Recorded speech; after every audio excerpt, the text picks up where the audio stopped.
Hey guys, welcome back to the channel. Today we're out in the bench with something a little bit different. I've recently been getting into revolvers a lot more.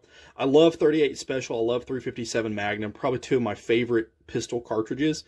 And I've always had an affinity for Smith & Wesson revolvers, so I've seen a few of them come up in my local area for decent money.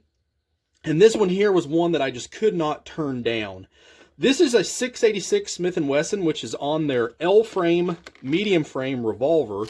But the cool thing about this is it's a 2.5-inch snub.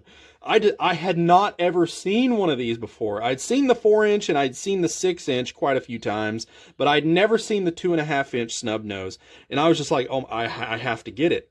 And then I had the guy look at it. I took it out, and lo and behold, it is actually one of the 686 pluses.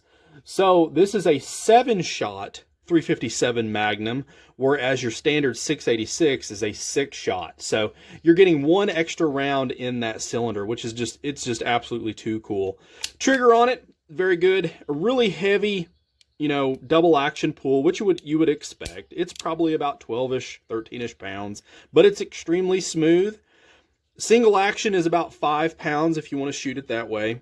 The grip is standard Smith & Wesson. This is actually the grip that it came with, and believe it or not, it's pretty nice. It's a rubber grip, but I mean, it fits the hand absolutely perfect.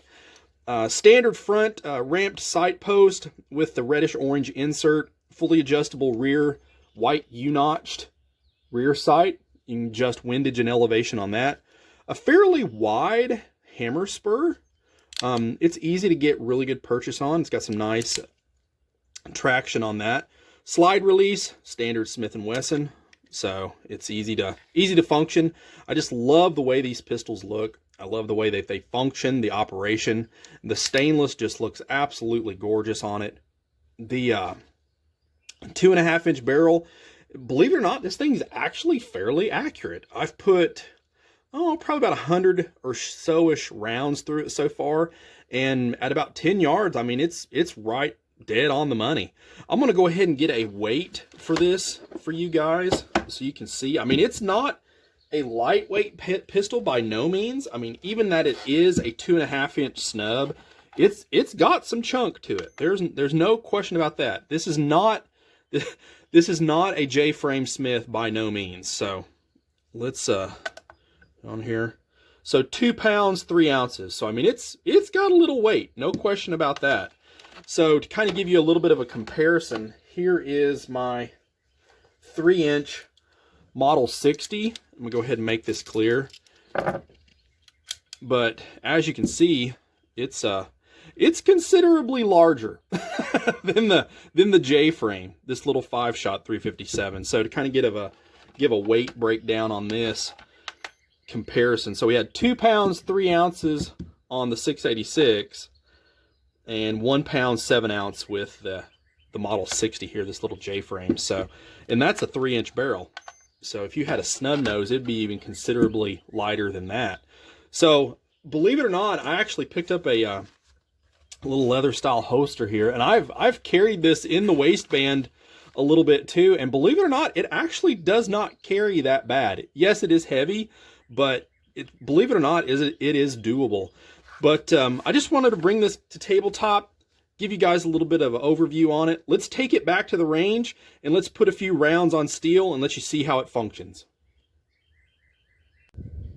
All right, guys, we've made it back to the pistol range. I've got the 686 on me, carried in the waistband, appendix style. You may not even be able to notice it. Believe it or not, even with the weight and bulk of this pistol, it's still manageable for carry. That 2.5-inch barrel length, that snub nose length, does lend it to carry somewhat easier, of course, than say your 4 or 6-inch, obviously.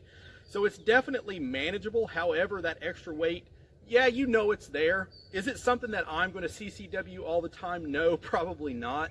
However, I think it is an option. 7 rounds of full power 357 Magnum at your disposal would definitely be more than sufficient for EDC carry. So it's an option. These pistols shoot absolutely amazing. They're extremely smooth, they're accurate, and they're 100% reliable in my testing, along with a lot of other shooters, so it's more than sufficient for EDC use.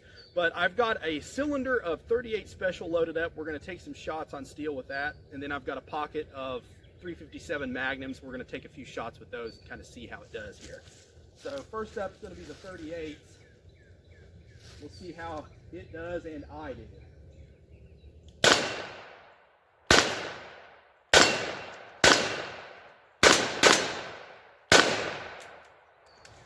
I tell you, it's a smooth shooter, no question about it.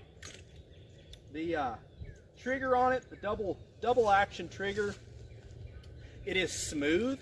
However, it is a little bit heavy, as you would expect, but it's more than manageable. One thing I was kind of shocked and a little bit surprised to see, even when shooting full power 357 with that snub nose 2.5-inch barrel, the revolver is still very manageable. I mean, it shoots very, very well. I thought there would be a little bit more muzzle rise, but really there's not. It's very controllable. All right, 357s.